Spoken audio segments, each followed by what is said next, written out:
आज मंत्रिपरिषद में 32 एजेंडे पे विचार हुआ और निर्णय लिए। आज शिक्षा दिवस के अवसर पर पटना यूनिवर्सिटी के अंतर्गत बड़ी योजना की स्वीकृति दी गई। इसके अंतर्गत पटना विश्वविद्यालय के अंतर्गत विज्ञान ब्लॉक जो 7 मंजिला होगा, नए बालिका छात्रावास 2 ब्लॉक में 9 मंजिला होगा, स्टाफ क्वार्टर 3 मंजिला होगा। इसकी कुल लागत 1,63,60,29,29,000 रुपये होगी। 163,60,29,000। ये बड़ी योजना है जो आज शिक्षा दिवस के अवसर पर पटना विश्वविद्यालय में स्वीकृत की गई। अनुसूचित जाति जनजाति कल्याण विभाग के जो छात्रावास हैं,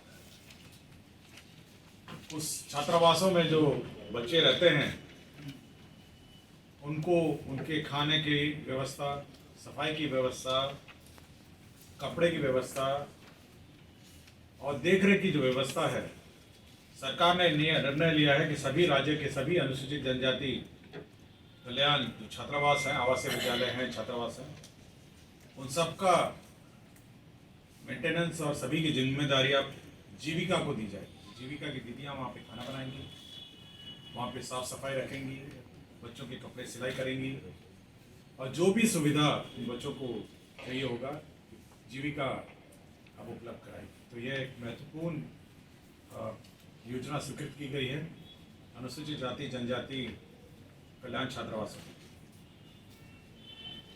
शहरी क्षेत्र में भी जो सेल्फ हेल्प ग्रुप है, स्वयं सहायता समूह है, अब उनका संचालन जीविका के माध्यम से। पहले अन्य संस्थाएं करती थी। ये NLURM योजना भी पूर्व में संचालित थी, आपको जानकारी होगी, नेशनल अर्बन लाइवलीहुड मिशन था। अब जितनी भी स्वयं सहायता समूह शहरी क्षेत्र में है, उनका संचालन जीविका के माध्यम से किया जाएगा। इसका निर्णय मंत्रिपरिषद में लिया गया। मुंगेर जिला अंतर्गत, ये स्वास्थ्य विभाग का प्रस्ताव है, मुंगेर जिला अंतर्गत चिकित्सा महाविद्यालय में अस्पताल निर्माण के लिए जमीन की आवश्यकता थी। ये लॉन्ग लीज पर 1,91,13,09,700 151,13,09,700 रुपये में अब ये जमीन लीज पे ली जाएगी, जिस पर मुंगेर जिला अंतर्गत चिकित्सा महाविद्यालय व अस्पताल का निर्माण किया जाएगा। राजकीय अस्पताल छपरा सारण में आपको जानकारी है, वहाँ 500 बेड का अस्पताल एवं मेडिकल कॉलेज बन रहा है। उसके उपक्रम जो इक्विपमेंट्स हैं, उसके लिए 73,02,44,000 रुपये की स्वीकृति दी गई, ताकि छपरा के मेडिकल कॉलेज अस्पताल को इक्विपमेंट से सुसज्जित किया जा सके। साथ ही साथ गोपालगंज में मेडिकल कॉलेज अस्पताल की भी स्वीकृति दी गई।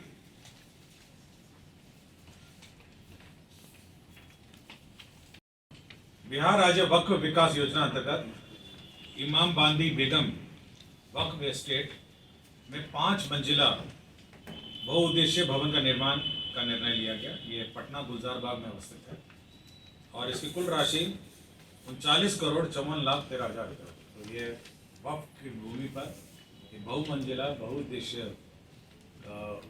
भवन बनेगा, जो हमारे वक्फ बोर्ड की जमीन पर वक्फ बोर्ड से बनेगा। तो इसमें क्या होगा?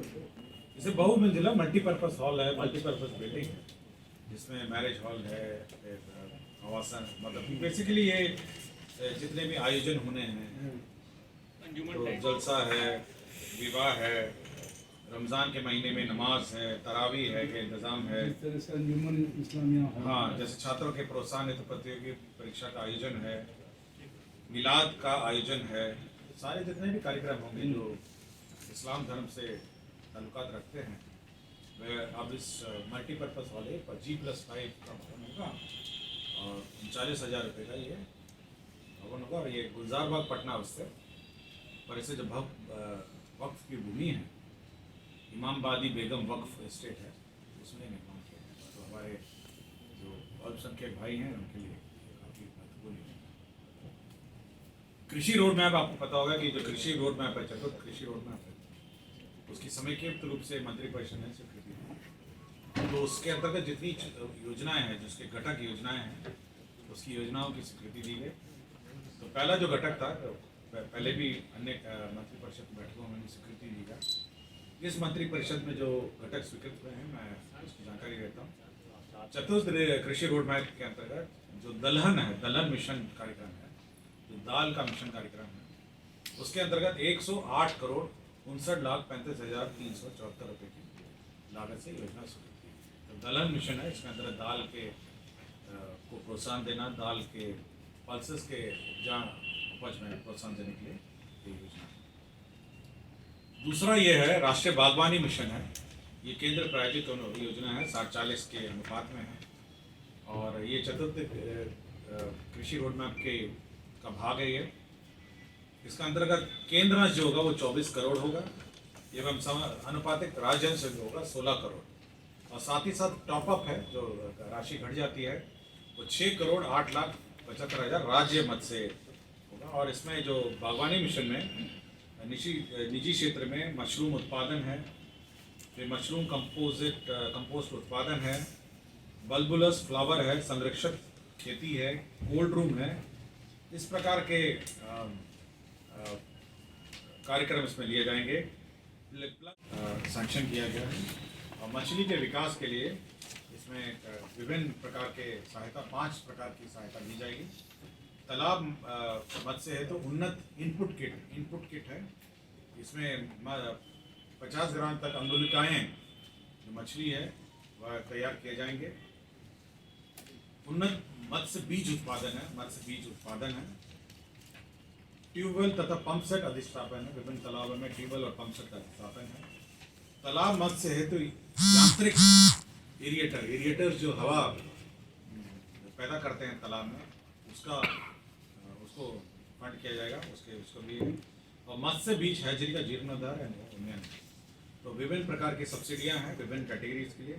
कृषि में विभिन्न प्रकार की सब्सिडीज हैं विभिन्न कैटेगरी फार्मर्स के लिए। किसी में 40 है, किसी में 50 है, किसी में 60 है।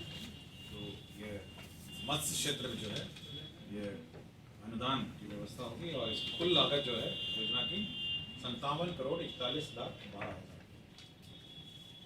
नगर एवं विकास विभाग में एनजीटी को याद होगा, एनजीटी ने एक ऑर्डर पास किया था जिसमें उसने कहा था कि राज्य में जितने भी नदी हैं उसमें प्रदूषण रोकने के लिए एक रिंग फेंस्ड अकाउंट बनाया जाए और उससे योजनाएं ली जाए। उसके अंतर्गत आप एसटीपी क्या है, सॉलिड वेस्ट मैनेजमेंट है, लिक्विड वेस्ट मैनेजमेंट है, और तो ये सारी योजनाएं लेने के लिए एक ऑर्डर पास किया। तो राज्य सरकार ने यह निर्णय लिया कि 4,000 करोड़ का एक रिंग फेंस्ड अकाउंट बनाया जाएगा और इसके अंतर्गत ये योजनाएं दी जाएंगी। इसके कार्यान्वयन के लिए एक कमेटी मुख्य सचिव की अध्यक्षता में गठित की गई है जो योजना का चयन करेगी इस 4,000 करोड़ में, और इस योजना का कार्यान्वयन इस फंड से कराया जाएगा ताकि नदी नाले भी हैं इसमें ना ही कूड़े जाएं ना ही तरल अपशिष्ट जाएं। तो सॉलिड वेस्ट मैनेजमेंट में ये सहयोग करेगा। 2 टूरिज्म की बड़ी महत्वपूर्ण योजनाएं बड़े लंबे से मांग पर चलती आई हैं और दोनों योजनाओं की स्वीकृति टूरिज्म। पहला है सीतामढ़ी जिला अंतर्गत पुनौरा धाम मंदिर। तो सीतामढ़ी जिला है, पुनौरा धाम मंदिर है, उसका जीर्णोद्धार करने के लिए 72 करोड़ 72 करोड़ 47 लाख की योजना। तो ये बहुत बड़ी योजना है। तो पुनर्धाम सीतामढ़ी में सीता माँ का जो मंदिर है, सीता जिला अंतर्गत पुनर्धाम मंदिर है, उस मंदिर के विकास के लिए 72 करोड़ 47 लाख की योजना। तो ये बहुत महत्वपूर्ण योजना है जो सीतामढ़ी के टूरिज्म मैप पे महत्वपूर्ण मैप पहले भी था। तो अब उसके डेवलपमेंट के लिए ये योजना।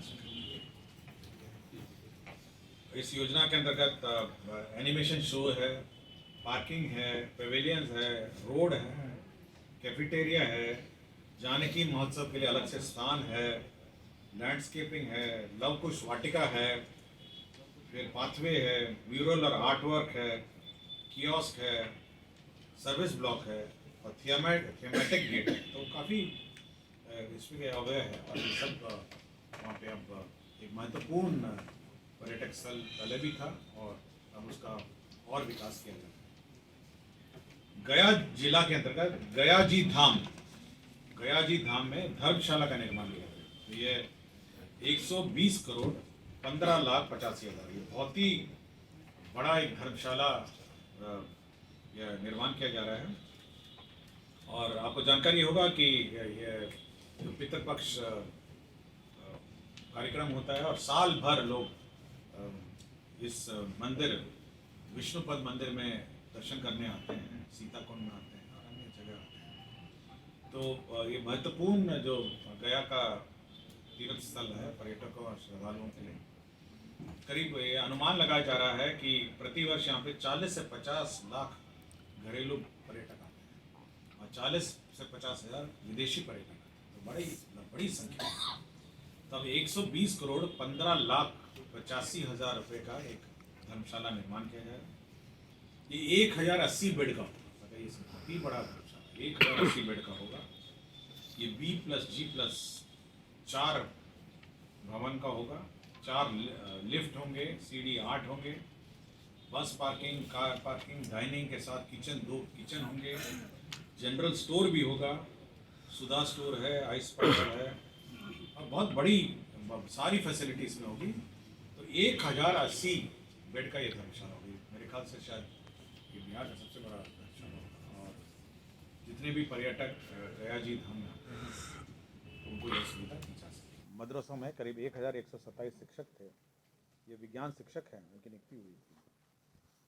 उनको सरकार ने मानदेय भुगतान के लिए यह निर्णय लिया कि राज्य सरकार अपने मद से राशि का भुगतान करेगी। ये 9 करोड़ 98 लाख रुपए होगी, जो कि 1127 मदरसों में विज्ञान शिक्षक जो SPQEM उसको भारत सरकार से राशि नहीं आई है। राज्य सरकार ने निर्णय लिया कि अपनी राशि से बिहार मानसिक स्वास्थ्य देखभाल राज्य मानसिक स्वास्थ्य प्राधिकरण विनियम 2023, ये ऑलरेडी एक्ट पास हो गया था, इसके अन्य रूल्स भी पास हो गए थे। ये रेगुलेशन है, इसका संचालन कैसे होगा, ये इसका विनियमन जो है कैबिनेट ने स्वीकृत किया। 2024 में बिहार सरकार के कार्यालयों में कौन से अवकाश होंगे, उसकी स्वीकृति राज्य सरकार ने दे दी है। इसमें हर साल ये स्वीकृत होता है, अगले साल की कौन से छुट्टियां स्वीकृत होती हैं। तो राज्य सरकार ने निर्णय ले लिया है और ये कैबिनेट ने स्वीकृत किया। मैं इसके अवकाश की सूची मैं PRD डिपार्टमेंट को दे देता हूँ और आपको एक प्रति भी उपलब्ध करा देंगे कि अगले साल के अवकाश के बारे में। बहुत लंबी सूची है, मैं पूरी सूची आपको दे दूँगा, ठीक है ना, ताकि आपको प्रकाशन में सुविधा होगी। मैं पूरी सूची आपको दे दूँगा। Bihar state power transmission company limited के अंतर्गत जो भार प्रेषण केंद्र है, एक्चुअली जो लोड बैलेंसिंग यूनिट है, होता ये था कि अगर आप बिजली ग्रिड से उठाते हैं, अगर ज़्यादा उठाते हैं तब भी फाइन लगता है, कम उठाते हैं तब भी फाइन लगता है। तो लोड बैलेंसिंग बहुत महत्वपूर्ण कार्यक्रम है और काफ़ी फाइन लग जाता है हर साल। पिछले साल भी फाइन लगा, इस साल भी फाइन, मतलब उससे पहले साल भी फाइन लगा। तो इसको बचने के लिए लोड बैलेंसिंग जो सेंटर है उसको सुदृढ़ करने के लिए राज्य सरकार ने 44.51 करोड़ की integrated command and control centre की स्थापना की जाएगी और लोड बैलेंसिंग हो सकेगा। इसमें डेविएशन सेटलमेंट मैकेनिज्म को नियंत्रित करने तथा संचालन प्रणाली में बेहतर स्थिरता प्रदान करने हेतु यह कमांड एंड कंट्रोल सेंटर की स्थापना की जाएगी। आपको पता होगा मुख्यमंत्री नवीन एवं नवीकरण ऊर्जा योजना जल जीवन हरियाली अंतर्गत राज्य में सभी सरकारी भवनों में के छत पर grid connected solar power plant और सोलर पावर प्लांट की स्थापना, विभिन्न कार्यालयों में सोलर स्ट्रीट लाइट का निर्माण और लगाया जा रहा है। इसी का सुपरविजन करने के लिए एक project management unit 29 crore 30 lakh रुपए की स्वीकृति ऊर्जा विभाग के अंतर्गत जो कॉरपोरेशन है ब्रेडा जो है, जो संचालित करती है, जो कार्यान्वयन करती है ब्रेडा, ये सौर ऊर्जा का, उसमें स्वीकृति दी गई है। स्वास्थ्य विभाग में न्यायिक सेवा का एक पद सृजित था जो सब जज का था, उसको उत्क्रमित करते हुए अब जिला न्यायाधीश प्रवेश बिंदु के समकक्ष पद अपर जिला एवं सत्र न्यायाधीश के रूप में उत्क्रमित करने की स्वीकृति दी गई। ये केवल एक पद था जो पहले था, उसको केवल अपग्रेडेशन किया। अर्थ एवं सांख्यिकी निदेशालय योजना एवं विकास विभाग के अंतर्गत आता है। इसमें सहायक सांख्यिकी पदाधिकारी 158 पद की स्वीकृति, पद सृजन की स्वीकृति दी गई। राजकीय अभियंत्रण महाविद्यालय, राजकीय पॉलिटेक्निक, राजकीय महिला पॉलिटेक्निक संस्थाओं में सहायक पुस्तकालय अध्यक्ष संवर्ग में संशोधन नियमावली 2023 स्वीकृति की गई थी। इसमें पुस्तकालय के विभिन्न वर्ग जो हैं उसमें कैसे नियुक्ति होगी, कैसे उनका प्रमोशन होगा, क्या उसके सेवा कंडीशंस होंगे, उसके बारे में यह सेवा नियमावली है। इसमें मुख्य रूप से पुस्तकालय अध्यक्ष के 3 पद होते हैं, सहायक पुस्तकालय अध्यक्ष और वरीय पुस्तकालय अध्यक्ष। तो इनकी जो सेवा है, शर्तें का निर्धारण किया गया है। विज्ञान में प्रौद्योगिकी एवं तकनीकी शिक्षा विभाग के अंतर्गत राजकीय अभियंत्रण महाविद्यालय, पॉलिटेक्निक एवं राजकीय प्रौद्योगिकी शिक्षा परिषद है। इसमें जो कार्यालय प्राचार्य हैं, ग्रुप डी के जो स्टाफ हैं कार्यालय प्राचार्य, ये 744 पद थे। कुछ में बहुत ज़्यादा थे, कुछ में बहुत कम थे कार्यालय प्राचार्य, और ऑफिस असिस्टेंट जिसको कहते हैं हिंदी में। तो अब इसको नॉर्मलाइज कर दिया है, स्ट्रीमलाइन कर दिया है। तो 744 पद को रीऑर्गेनाइज करके विभिन्न जो कॉलेजेस में पुनः पद क्रिएट किए गए हैं। कोई पद का संशोधन नहीं किया, केवल रीऑर्गेनाइज किया है। विज्ञान प्रौद्योगिकी एवं तकनीकी शिक्षा विभाग के अंतर्गत मुख्यालय स्तर पर पूर्व में सृजित 6 पद थे, इनका प्रत्यार्पण किया गया है और कुल 34 पदों के सृजन किया गया। तो 6 पद को सरेंडर किया गया है और 34 पद ये मुख्यालय में, जो विज्ञान प्रौद्योगिकी एवं तकनीकी शिक्षा विभाग है, मुख्यालय में ये पद क्रिएट किए गए। श्री शिवेंद्र प्रियदर्शी हैं, ये बिहार कारा सेवा के पदाधिकारी हैं। ये तत्कालीन उप महानिरीक्षक कारा एवं सुधार सेवाएं पटना थे। इनको डिसमिस किया गया है। आय से अधिक संपत्ति के आलोक में इन पर कार्रवाई की गई थी और कुल 58 करोड़ 62 लाख 264 रुपये अधिक राशि प्राप्त दिखाया गया था, विभिन्न स्रोतों से प्राप्त है। तो 58,62,264, तो इसी पर इनको डिसमिस किया गया। नालंदा जिला अंतर्गत बिहार शरीफ, मौजा महानंदपुर थाना 326 में जो सॉलिड वेस्ट मैनेजमेंट के लिए ज़मीन नगर विकास एवं आवास विभाग को करीब 10 एकड़ किस्म गैर मौजूदा मालिक स्थानांतरण किया गया है। तो लैंड ट्रांसफ़र है सॉलिड वेस्ट मैनेजमेंट का नगर विकास एवं आवास विभाग, और जो भी राज्य प्रदूषण करता है तो उसका प्रदूषण का एक्सटेंट अनुमान लगाता है कि कितना किलोलीटर पानी आप प्रदूषित डालते हैं, और उसके आधार पे वो फाइन कैलकुलेट करता है प्रतिदिन का। तो सभी राज्यों में हुआ है, यूपी में के कारण यूपी में भी ऑर्डर हुआ है, महाराष्ट्र में ऑर्डर हुआ है, और सभी राज्यों का करता है कि कितना आपका टोटल प्रदूषित जल जो है वो प्रदूषण होता है। मैं आपको एनजीटी के ऑर्डर की बात कर रहा हूँ। तो ये जो 4000 करोड़ का रिंग फेंसिंग, तो वो एक ऑप्शन दिया है सभी राज्यों को कि या तो आप फाइन भुगतान करिए, या अगर फाइन नहीं भुगतान करते हैं तो वो जितनी फाइन की राशि है अनुपात में आप एक रिंग फेंस्ड अकाउंट बनाइए। पैसा आप अपने पास रखिए, रिंग फेंस्ड अकाउंट, लेकिन आप उसके लिए क्रमांकित कर दीजिए। वो अन्य बजट के साथ घालमेल नहीं होगा, उसका अलग रहेगा।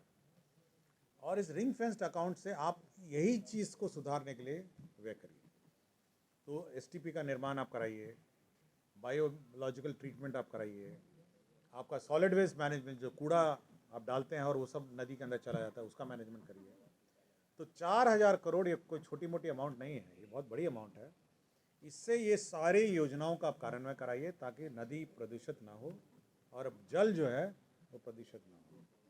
इसके लिए राज्य सरकार, क्योंकि बहुत बड़ी अमाउंट थी, 4000 करोड़ था, तो राज्य सरकार ने मुख्य सचिव की अध्यक्षता में और सभी विभागीय पदाधिकारी की एक कमेटी बनाई है जो ये तय करेंगे कि किस किस कंपोनेंट और किस किस कंपोनेंट में व्यय होंगे।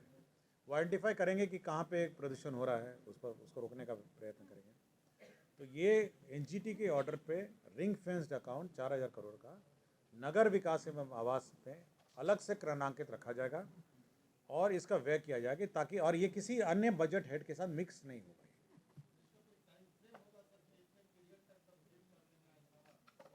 एनजीटी के ऑर्डर में है, स्पष्ट है कि आपको जल्दी करना है, नहीं तो फिर फाइन का प्रावधान होगा। उसको यूजुअली क्या कहा गया कि विभिन्न राज्यों में मैं जनरल ऑर्डर में बताता हूँ, विभिन्न राज्यों ने ये कहा कि हमारे पास पैसा नहीं है, ये नहीं है, वो नहीं है, संसाधन नहीं है, और जिस कारण से नहीं होता है और फाइन लगता है, बहुत भयंकर फाइन लगता है। ये पर केएल पर डे का फाइन लगता है और काफ़ी बड़ी संख्या, बहुत ज़्यादा फाइन है। तो फाइन भुगतान करने से अच्छा है कि आप काम कर दें, आप योजनाओं का कार्यान्वयन कर दें और ये सब प्रदूषण बंद कर दें। तो 4000 करोड़ का पैसा उपलब्ध है और जल्दी से जल्दी, अब तो पैसा उपलब्ध है, अब तो there is no shortage, fund का शॉर्टेज नहीं है। इस 4000 करोड़ से ये काम होगा।